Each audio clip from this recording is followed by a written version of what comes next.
Hey, welcome to the April 2026 Homestead Huddle, where we're going to sit for a few minutes and talk about all the things that homesteaders, gardeners, and food forests are doing, accomplishing, dialoguing, researching this month. So we're halfway through the month. By now, many of you have already started working your way through the monthly garden and homestead to-do list, which can be found online there for free. But I do want to highlight before we jump in the top 3 things that I'm really focusing on in these different, growing zones. I spent many years of my life in the cold climate zones, grew up in Michigan, 17 years in Kansas City, and have been here in Florida for a hot minute. So I'm pretty used to the many different techniques in the growing zones. And so I want to jump into those just a little bit. If this is your first time in the Homestead Huddle, we're going to jump into, I think, 7 questions. Yeah, 7 questions this month that have been asked by Patreon members and subscribers. That's a Homestead mentorship community that I have. And so all of these questions come from kind of real-time questions that gardeners and homesteaders are thinking about and wondering about this month. So if you are in USDA growing zones 3 through 8, there's a lot that you're probably thinking about right now. It was a doozy of a winter. I remember talking to my parents this last week. They were visiting Florida here, and they were talking about how things are finally greening up. The spring bulbs are up, the daffodils, the muscari, the crocus, the hellebore, all of those amazing spring bulbs are finally coming up. The breath of spring has finally arrived. And I know a lot of you guys have been starting things in seed trays. You're ready to get outside, but we don't want to put all of our eggs, or seeds, I guess in this case, in one basket. So the first thing that I would start doing this month, if you're in those colder climate growing zones, is start the cold season crops in the ground, but stagger them. So for example, when you're starting your kale, your cabbage, your broccoli, your cauliflower, Brussels sprouts, that sort of thing, don't do them all at once. Stagger them every couple weeks. Because let's be honest, when broccoli gets ripe, who needs 25 heads of broccoli the same week of their life? Most of us don't want that. The same with radishes. I don't want all of my radishes ready in 2 weeks. So stagger those plantings. So that will help extend your harvest. But also, if you do get another cold snap, and I shouldn't even say that out loud, knock on wood, if you do get another cold snap, then you haven't lost everything all at once. So the first thing is get those cold season crops in the ground, but stagger your plantings. The second thing that I would be doing in those cool climate growing zones, the Midwest, that sort of thing, is start your nightshades hardening off. So what that means is when you're transitioning them from your porch, your lanai, your greenhouse to an outdoor, space, the wind is different, the sunlight is going to be different, and those little seedlings are very tender and they get stressed very, very easily. So when you first transition them outside, let them be in full shade for several days, even up to a week, and then bring them out for another hour, 2 hours, gradually graduating them over 2 weeks of time into full sun before you plant them in your garden. Because if you take them from inside where it's a lot shadier, there's not wind that's helping strengthen those little seedlings, and you put it right in the garden, they're gonna be on the struggle bus for a hot minute. So transition your nightshades, your tomatoes, your peppers, your eggplants, transition those warmer season crops very, very slowly. Don't get in a rush. The third thing that I would be doing in those colder climate zones is you can begin your soil amending right now. So if you want a full guide on those, that's available as a PDF and Patreon. You can also be doing foliar sprays. So I have 2 free videos on foliar sprays. One of those, if you go to the YouTube channel, just type in basic foliar spray, and then the other one is a Ninja Master foliar spray that goes really, really in depth of a lot of fun things that you can do. But this is a great time of year to begin that first round of soil amending and adding organic matter, fertilizing your fruit trees, your berry bushes, the food forest, your annual vegetable garden. This is the time to begin fertilizing those things and amending your soil. So again, if you're in USDA zones 3 through 8, get your cold season crops in the ground. Second is nightshades can go outside just to begin the hardening off process. And number 3, start the foliar sprays and soil amending with lots of probiotics. Now, if you're in USDA zones 9 through 11, We are officially in the transition months. So for most of us, like here in Florida, for example, our prime gardening season is like September until the first to mid of April. And annual vegetables slowly begin to shut down from April and May. Now, yes, there are some things that you could grow, but is it worth it? Probably not. So really mid-April, 1st of May, through the end of August, that is prime food forest season. So we are transitioning right now from annual vegetables into our food forest season. So there's a lot that we're doing right now this month because we're juggling the food forest and the end of the annual vegetables. So I'm not worried about trying to prolong annual vegetables. As they're done, I'm cover cropping and moving on to the food forest kind of scenario. But there are definitely a few things that I'm focusing on this month that are kind of at the top of that list. So the first of those things is I'm getting ready to start spring chop and drop. Napier grass is already waist high or higher. Some of the Mexican sunflower, the vetiver grasses, it's already time, especially the next few weeks, to start thinking about my first round of chop and drop. Now, I never, ever, ever let Napier grass, Mexican sunflower get the hard woody stems because once they do, you have to chip them. Otherwise, they just start sprouting and rooting all over the place, and ain't nobody got time to mess with that. So I'm starting the first round of chop and drop now, using a lot of banana leaves because let's be honest, bananas got toasted in Florida this year. Super, super rough. So finally now, I am just now getting ready to start cutting back the bananas. I know many people have already started.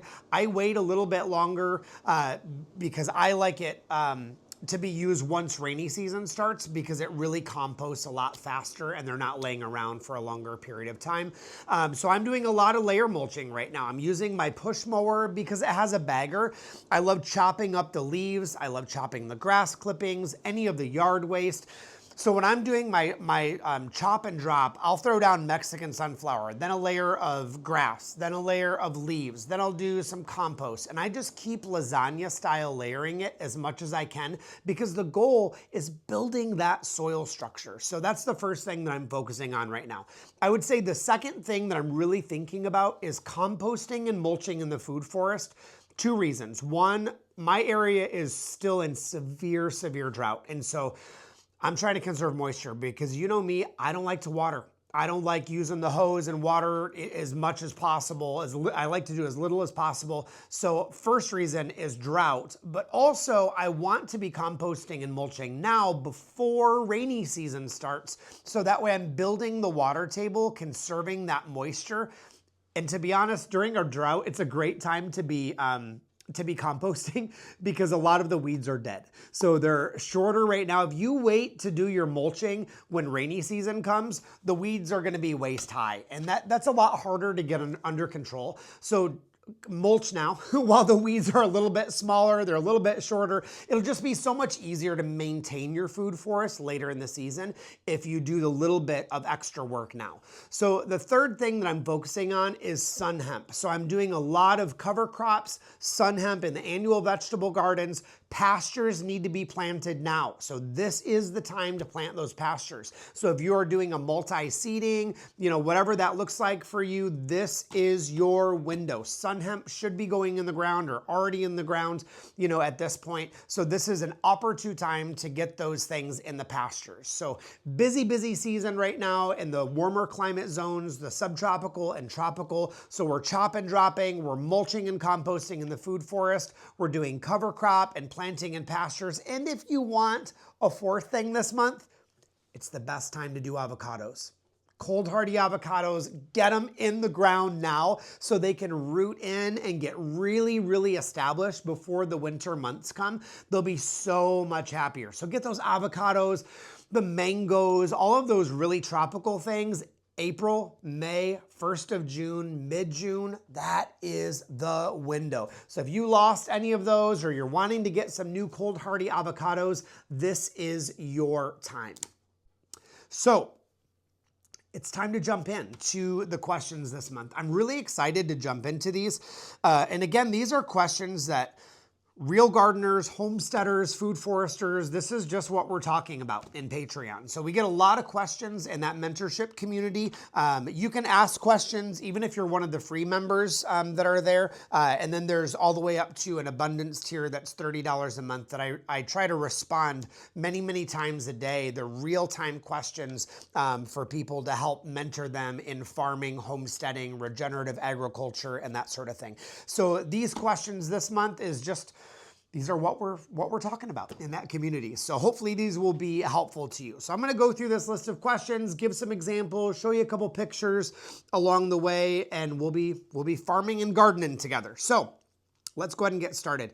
Question number 1, what is your take on Azomite? So I love Azomite. I think if you are amending your soil, Azomite is one of the most overlooked amendments that you can make to your soil structure. Now, the gift of Azomite is minerals. So very, very heavily mineral based. You're not getting nitrogen, phosphorus, potassium as much in Azomite. Azomite is giving you your manganese, your boron, your magnesium, your calcium. It's really strengthening the root structure. And the number one thing in Azomite that I like is silica. It is very, very high in silica. So we're really strengthening the root systems, the overall strength and resiliency of that plant. Now, Azomite is phenomenal if you have really bad sandy soil, because a lot of the minerals, they do exist in sand, but they're locked up. And so you have to release that. So Azomite is a really good way to get that mineral if you're just now getting started. Now, if you don't want to be using whole ingredient amendments and you want to do it as naturally as possible, some of the best plants that you can use are like the mineral mining plants are going to be things like comfrey. So it has a very, very deep taproot, brings things up to the surface. Chicory is a really good mineral miner. Bamboo. Bamboo is the highest plant material in silica, and it is phenomenal. Now, don't get triggered. Everybody seems to get triggered with bamboo because we're so used to that stereotype. Let me get a drink of my tea. They're so used to the stereotype that all bamboos are spreaders and they're runners and they're gonna take over the world. Y'all just simmer down. They're not all that way. There are over 2,000, I think my friend Shanti was saying 2,400 plus varieties of bamboos. And many, many of them that grow in the subtropical regions are clumpers. I have a friend who's in her 90s and has a clump of bamboo that is no more than 15 feet across, and it's old. I'm talking decades old. Now, she does forget. I've heard it's 50 years old. I've heard it's 60 years old. I don't really know how old it actually is, but it's decades old, and it is 15 feet across, and that's really it. So we don't have to be afraid of bamboo. Now, bamboo is wonderful as a windbreak, as frost protection. It is an amazing mulch. Running bamboo through a chipper, those bamboo leaves are super high in minerals, especially silica. So it's one of my favorite things to plant like on the north and the northeast side of a food forest because of how much protection it gives and the nutrients that it gives back to the food forest. So I think it's phenomenal. So if you're really wanting to build minerals, especially silica, and you don't want to use Azomite, I would say comfrey, chicory, those deep mineralizing plants, and bamboo are going to be some of the greatest ones that you can plant there. Question number 2, what's a good natural solution for tick control? Ticks are so problematic right now. For whatever reason, I feel like a lot of people are talking about ticks that normally don't have them in their yards, and it's especially concerning for humans, for pets, for animals. But I'll be honest with you, the best way to prevent ticks is just let nature run its course. Some of the animals, armadillos, possums, they are amazing creatures at eating ticks and managing the tick population. Peacocks, guinea fowl, quail, the native, many of the native songbirds will eat ticks. And so attracting those native animals and wildlife to your yard is one of the best ways to prevent it, or to, I guess not prevent it, but to deal with an existing problem. Now, can you use chemicals, natural or synthetic? Sure. You can put diatomaceous earth down. I'm not a big fan of DE. I know that's a controversial take. It's terrible for the human respiratory system and animal respiratory system, but it also kills a lot of the good beneficial insects. And so why throw your system out of balance? Kill 25 species of insects when you're trying to deal with one. To me, that's not worth it. So I would say on the first level of defense, let nature balance it, provide those spaces. The second way that I would work on the tick control is have areas of your yard that are much more manicured, that you stay on your mowing, that you keep the grass down to a good manageable level, and then have other areas of the yard where the grass is going to be taller, where the wildflowers are taller. It's a little bit more wild, more naturalized spaces, and that's where the ticks are going to gravitate toward, is those naturalized spaces. So I would say on the front end, wildlife, if you are, second thing is giving them their own space, to be in that ecosystem. And if you're trying to prevent it on humans, I'm a big fan of using like witch hazel, putting in a couple like just small rocks or, whatever in a spray bottle so it emulsifies the essential oils, and using essential oils like lemongrass, citronella, any of the mint family, just a few drops in a spray bottle, and then using it to shake it up really good and then spritz it on your skin is also a way to prevent it on humans. Question number 3, is cedar okay for the food forest? A couple ways to answer this question. I would say first, is the cedar tree safe for a food forest? And this is applicable in pretty much any USDA growing zone. So cedar trees can cause what's called apple cedar rust. It's a fungus that travels from the cedar tree and can impact many of the stone fruit. So of your apples, your pear, your peaches, your plum, your nectarine, if you're growing any of those, cedar trees within an acre are going to be problematic. Now, cedars are amazing. I know they're native.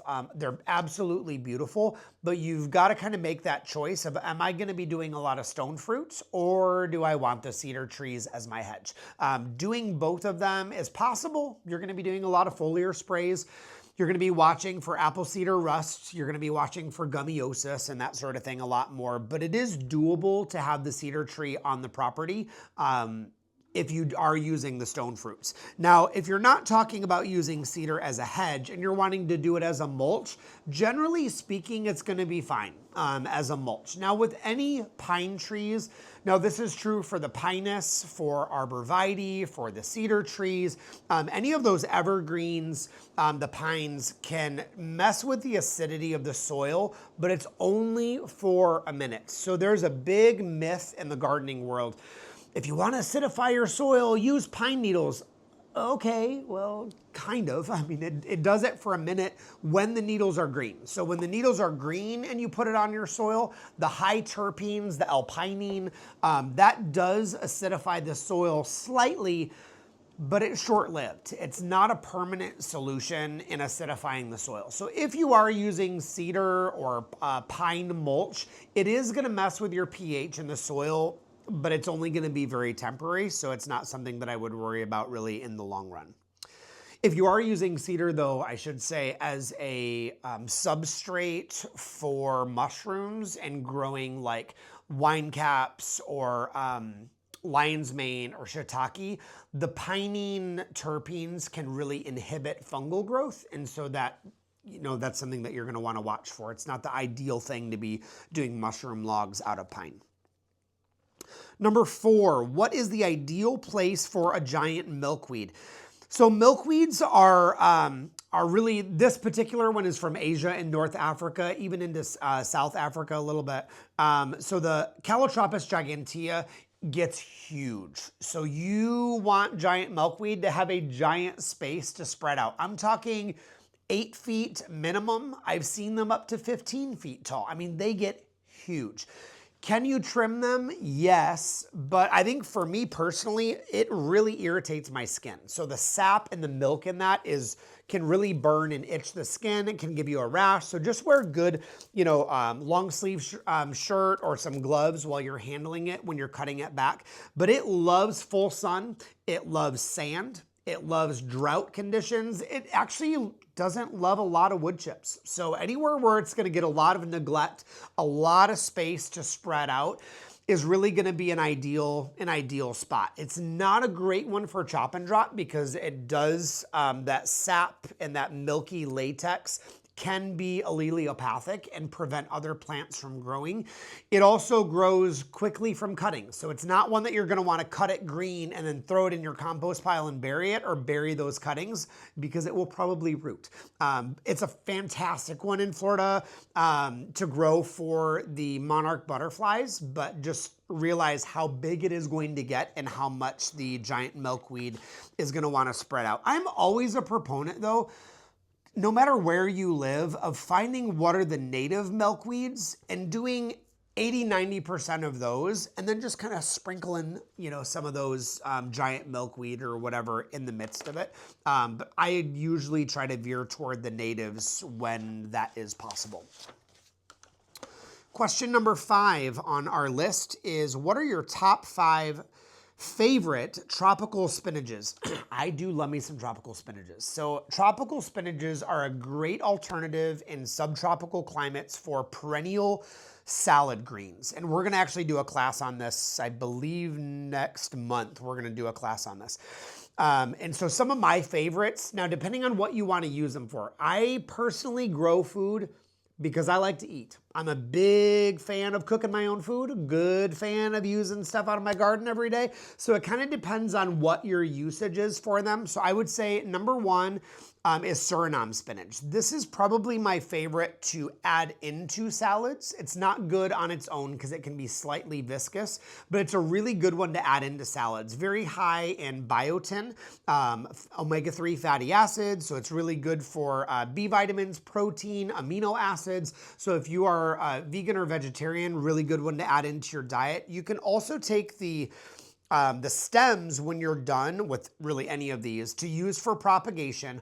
Or with Suriname spinach, the stems, when you take the leaves off, you can cook just like asparagus. So you can roast them in the oven or kind of pan fry the stems when they're younger and tender, and they're pretty delicious. My second favorite is Brazilian sisu, or Brazilian spinach. This one is more of a mounding habit, not a big spreader. It's my favorite on a hamburger or an Impossible burger if you're vegan vegetarian. So the reason why I like this one on a burger is it doesn't turn into lettuce mush on the top of the burger. It actually maintains some of the crunch. And I like a good crunch, to my lettuce, especially if it's on a burger. So that's a really good one for burgers. My favorite 2, so number 3 and 4 for sauteing or cooking with, is longevity spinach and Okinawa. So my third one, longevity spinach. This one is really good for LDL cholesterol, normalizing blood sugars, great for heart health. This one is really good in soups, in stews. It's okay if you slice it up and put it in a salad, but it is on the more viscous side. I love it in scrambled eggs. Absolutely crazy good in scrambled eggs. Okinawa spinach is a cousin, has a lot of great research on that one because of the higher anthocyanins, because of the purple underside, really good for heart health issues. And it tastes very similar to the longevity. It's a little less tough. And so both of those, you just cook a very short amount of time. You can even cook them like collard greens, but it only takes like 2 or 3 minutes. Add in some bacon, some salt, pepper, garlic, Parmesan cheese, more Parmesan cheese, and it's pretty darn good. I would say number 5 for me, katuk. So katuk grows more as a bush, does great in full shade under the canopy of an oak tree even, but it's a really nice salad green, great to add into salads. It has a slightly pecan kind of nutty flavor to it. So think like steak and blue cheese, raspberry vinaigrette, add in some cranberry hibiscus leaves. So that's a really good one. It also produces like a white berry, and the berry has kind of a pecan flavor to it as well. This one is really good for cattle and livestock because it increases milk production in goats, in cows. Same thing for women, is it can help with lactation for nursing mamas or repairing and restoring calcium back into the body because it's very high in calcium and has a good amount of protein in it as well. Okay, question number 6, and I will warn you, this is a controversial one, and I'm gonna give my opinion. but I would say research this before you form your own opinions. So question number 6, what are your thoughts on the newer cold hardy citrus rootstocks that are coming out of Georgia? To be honest with you, I have a very big problem with the citrus industry and the way that UF and IFAS guided people, and we'll just say many others, coached farmers and people that were doing citrus commercially in a very challenging way that has had long-term damage effects on Florida's ecosystem. In my opinion, citrus is not something we should be considering adding in again commercially. It is a toxic industry. Literally, like the toxins that are sprayed on citrus are just unreal. So the reason why I have a hard time with this is that when you look at nature, you go to Asia, citrus primarily is as a pseudo understory tree. So you go to the southwest side of an oak tree, go down, and that's kind of where the citrus is. It's not in full sun. It has a lot of biomass underneath because of the fallen leaves, because of, decomposition from the other trees nearby. It's the opposite of the way that we were told by the experts to do citrus in Florida. They said, remove all of your oak trees. Well, that put them in full sun. It also, when they said remove all your oak trees and do these massive citrus grows because you'll make more money, it removed the tannins that those oak trees were producing, which now we're finding out does stave off the greening disease. They told us, well, don't mulch around your citrus. I have never found mulching to hurt around citrus. In fact, my most successful citrus have compost. They have wood chips. It is not bare soil. And so to grow in Florida in the past to do citrus, they were doing heavy synthetic fertilizers. And when you look at the old citrus groves, many of those citrus groves, the lanes and the rows of trees are still barren. There's very little grass that's growing. And I would argue that it's not primarily because of glyphosate and Roundup. It is primarily, I think, because of the salt buildup in the soil. And when I look at this under a microscope, even in these older orchards that have not even been touched in 15 or 20 years, you can still see the salt, and you can soil test, and that salt salination of the soil is predominant. And I believe it's the salt from the nitrogen fertilizers that's actually sterilized the sand in those areas. Now, practically, you can get rid of the salt by adding in biochar, which will technically bind it up. But the reality is sterilized soil because of salt can last for decades. That's why, they caution in the Geneva Convention salting the land, because it does sterilize for a very, very long time. And so when you look at a lot of organic fertilizers, even, there's a very popular, miraculous growing company that has organic fertilizer that's OMRI certified, that they hide the salt now, and it's in the form of soy protein hydrosylate, which can be 30% MSG, monosodium glutamate. So it's a whole deal. So all this to say is I have doubts with the experts that are trying to convince us to plant citrus again and go back to it. I mean, honestly, I look back at the last 3 to 5 years when they said, oh, the citrus industry is done, do blueberries instead. Here's why they wanted you to do blueberries. Because the soil was still acidic from amending, fertilizing, and that sort of thing. In those orange groves, they didn't want you to abandon the groves and plant nothing. They wanted you to have something that was going to be acidic soil tolerant and thrive in those conditions. Here's the catch. Florida sand is not naturally acidic. It is naturally alkaline. So a couple years later, after we changed and went to blueberries, the soil has gone back to its alkaline state. So the blueberries are dying.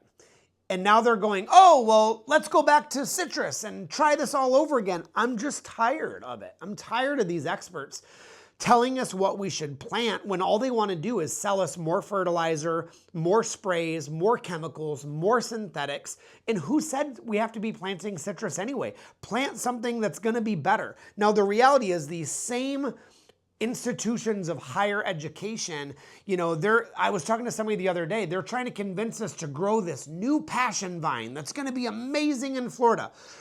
Here's the thing. The passion vine does yield much, much higher yield. However, it has to be grown in a greenhouse. The moment you take it outside of the greenhouse, the passion vine dies. It's a money-making gimmick. And so to me, I'm looking at it going, if you want the vitamin C, there's other sources that are much more Florida friendly to get your vitamin C, and you get a much higher amount of vitamin C. If you want that citrusy flavor, there's so many other plants that you can get that awesome citrusy flavor without the pain of having to do actual citrus. So for me, I would number one be doing loquat. I've never met a loquat that I didn't like. They're cold hardy, the leaves are medicinal, they taste just like green tea, super high in antioxidants. The flowers smell incredible. I mean, they are so resilient. Even after the freeze, they're fruiting amazing this year. So I would be doing loquat because you get that same like citrusy flavor without all the pain from the citrus. I would say the second one that I would plant would be Patanga tuba or yellow star cherry. I mean, the berries are humongous. They're like a large like ping pong ball or golf ball maybe in size, and you get that citrus pineapple, kind of flavor to it. Super juicy, drip down the beard. Now, if you want to do a citrus, I would say finger lime is going to be the one that I would go to because it doesn't get the greening disease and it's cold hardy down to, they say 14. I think it's closer to 17 degrees, but that's just my personal experience on it. So all that to say, what do I think about the new rootstock coming out of Georgia? Give it 5 years. But in the meantime, I'm not putting my eggs in the citrus basket in Florida. It's too much. I'm just done. Citrus to me are a great novelty. Put 1 or 2 on your farm, put 4 or 5 or 6, but there's so many other things that we can grow that are going to yield more. They're more disease resistant. They're more Florida hardy, or California hardy, or Texas hardy. They're just better. Citrus to me, it's too much. It's too much. So that's my honest answer is it's not worth it to me. Okay, now question number 7. This is my favorite one for the month, is how do you plant a wildflower patch specifically from seed? So I think first of all, before we get into the how-to, it's important to talk about the uses for this. I mean, practically, what a great thing to do with those big open spaces that you really don't need to mow anymore. Nobody needs acres upon acres of just plain monocrop green grass. I'm a big fan of green grass. I'm a big fan of spaces that you can play in, entertain in, have kids, outside. I'm a big fan of those spaces. I'm a big fan of having a nice front yard that is going to keep you at peace with your neighbors. I think that's wonderful. But nobody needs acres upon acres of this. So practically, this brings a lot of benefit to the garden, to your little ecosystem. So first of all, it's giving you a lot of biodiversity. Biodiversity in plants and pollination sources. It's giving food and nectar to honeybees, to the native pollinators, to moths, butterflies, that whole spectrum. It's giving a place for quail.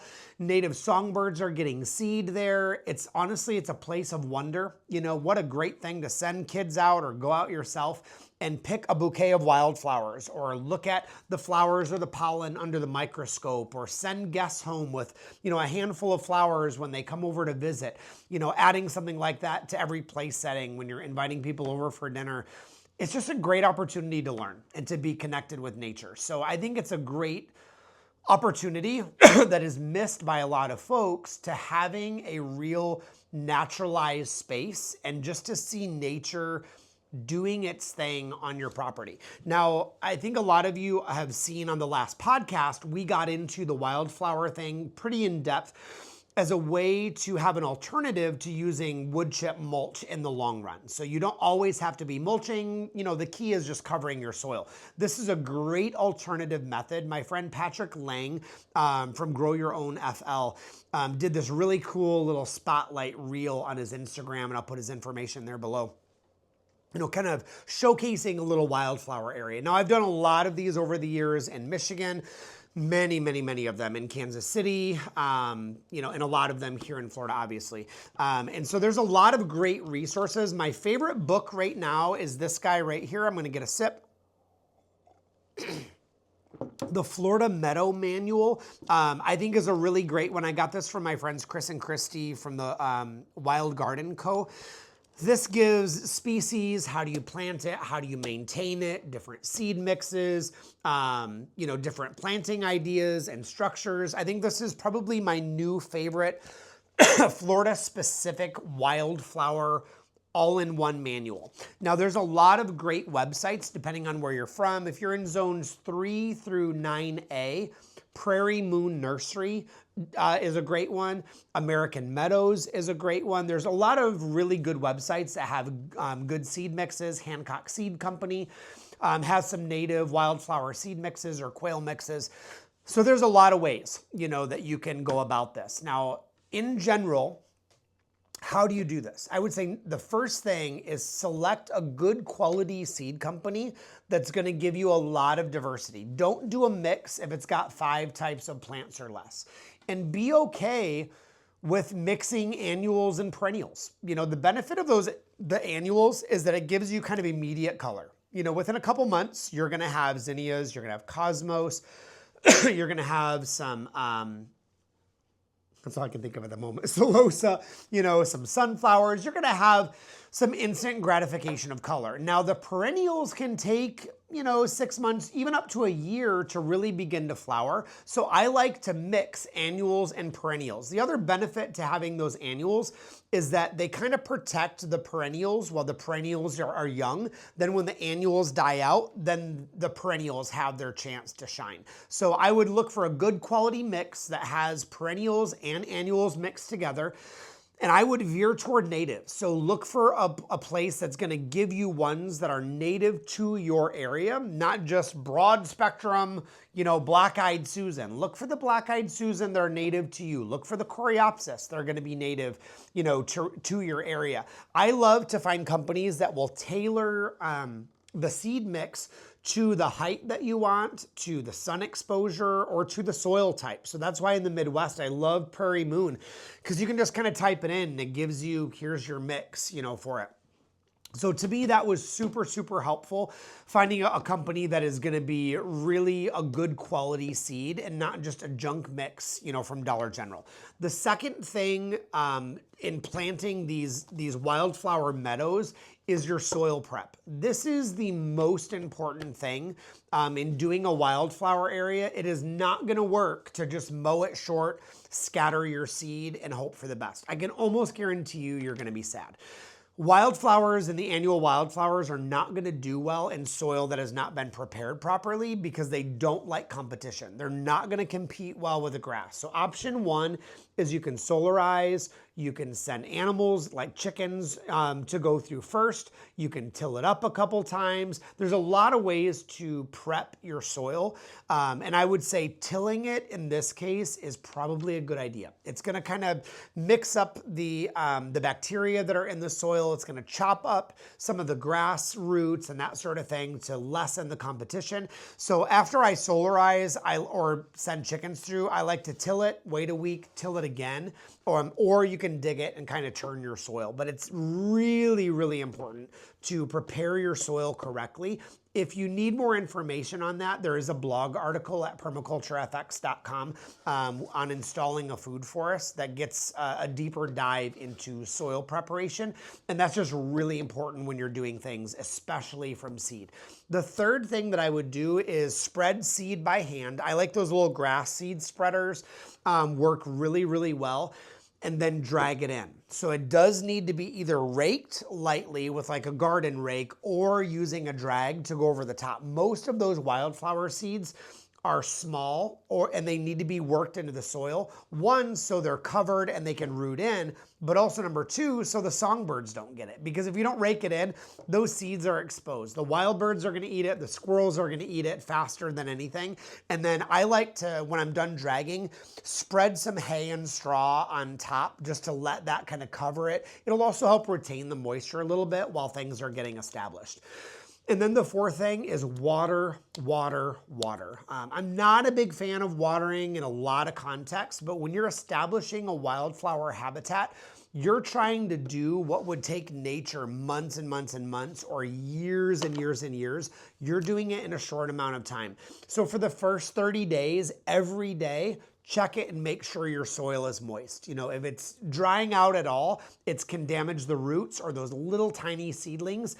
For some reason, like native wildflowers, when that first set of leaves, the cotyledon, comes out, it takes a little while for the second set of true leaves to come out. And if it dies in the cotyledon phase, the plant is done, you know, so there's no bringing it back. So I would say water, water, water for those first 30 days to get things established. Now, if it rains that day, you're fine. You don't need to water, but you're going to probably have a tripod sprinkler, you know, out there or whatever, just to get things watered really well for the first 30 days to really work it in.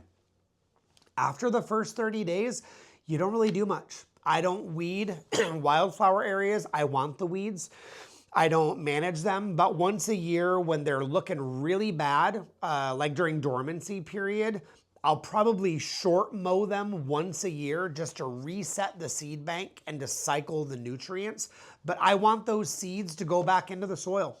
So that to me is part of the benefit is the things that are going to grow well on your site in a wildflower mix are going to grow well. The things that aren't are just going to phase themselves out. Now, after the first year, a lot of times I'll go through and I'll find areas that are struggling. I'll kind of rake it out. I'll spot seed again with another wildflower mix and just kind of repair it that way. And then about every 4 to 5 years, I might do a controlled burn to reset the system because controlled burns really actually help reset that seed bank for you. So there's not a lot of maintenance to it, and it's a lot of timeless benefit. So if you want more information on that wildflower system, there's going to be some great stuff coming up in Patreon on growing that wildflower for us. But hopefully getting a good book, finding some good websites like Prairie Moon Nursery or American Meadows will get you off to a great start on starting a beautiful wildflower patch from seed. So that is all for our questions for this month in the Homestead Huddle. Hopefully these questions have been helpful to you. If you want a deeper dive, you can always jump on Patreon. That's my mentorship community. There's a free version of that. And you can also jump into the 7-day free trial for an all-access pass. There are over 45 classes, over 50 PDF documents. Many farms use them to train their staff, to train themselves. But a lot of homeschool groups use them with kiddos as well. Most of our videos are very family friendly, even kid friendly, so that way you can use them with the entire family. So if this has been helpful to you, if you would just take a moment, do the social media thing and hype things up a little bit, it's always helpful for this information to get into the hands of people that would find it useful the most. So thank you so much for taking time to listen or to watch or however you are engaging with this material. As always, have fun, and I will see you next time in the garden.